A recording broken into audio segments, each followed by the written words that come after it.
So, okay, taking that all into context, the question that I was asked to talk about was, okay, what happens to Group 1 plants now? What's going to go on in Asia with the Group 1 plants? Are they the ones that are up there on that tail that are very expensive producers? Well, if we look at cash margin, and we take just fuels refineries, the blue line would be the cost, or the cash margin that you could expect or see from fuel refineries. This data is based on 2008 Solomon data.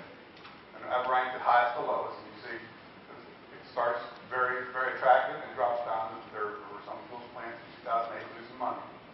But if you add the Lube plant on top of that, this is just the fuels value. But if you add the Lube base oil manufacturing facilities on top of that, you can see from a cash margin standpoint, in almost every instance, refiners are making more money. Okay, why is it important for Group 1 plants to exist? Group 1 plants produce high-value wax, bright stock. The new Group 3 plants typically don't produce anything above maybe 300 neutral, that type of range. So if you need 500 or if you need the viscosity of bright stock, you can't get it anywhere unless you have a synthetic, but you can't get it anywhere from a Group 3 producer. Heavy stocks right now are priced much higher. So there's a significant price advantage for those heavy stocks over the light neutrals. Industrial lubricants can't run without them. Okay, what are the challenges to a Group 1 plant? Well, heavy products tend to be what's in demand. So there's some issues of should we convert to make an all-heavy product slate? Running a heavier stock takes more capacity out of your equipment. The same equipment can run the lighter stocks and produce more oil than when they run the heavy stocks. There's also the availability of feedstocks. If you have a refinery that has excess heavy material available, you can run that.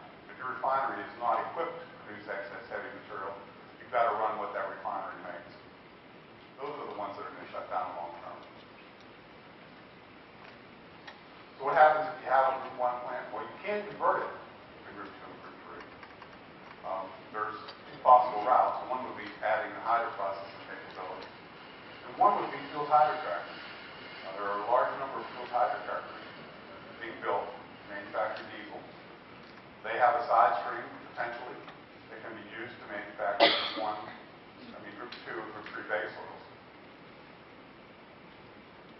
If you want to add hydroprocessing, typically what people will do is in the light or the midstream, they'll put an extra unit in there and build a hydroprocessor. Slip it in between the extraction and solvent waxing. Improve your yields, raise your costs a little bit, but it also puts you into the Group 2 market very easily. Group 2 light mid tend to be the ones necessary for motor oils, which still have the Group 1 500 neutral and bright stock available for the industrial application. So you can kind of put your foot into both of those markets. So long term with this as a whole, but I think many, if not most, particularly in this region of the world, Group 1 plants will survive and profit. Some will have their capabilities enhanced. Some of those refineries will go ahead and invest in new capabilities to enhance those refineries. And some will just simply adjust their products. Like they'll switch to a heavier slate, go in waxes, and forego making the 150 neutral. But the ones that do survive have to be the smart ones. They have to be ready to keep an eye on what the markets look like. They have to be monitoring their operations. They need to have good operations throughout. Some are going to close. The general consensus is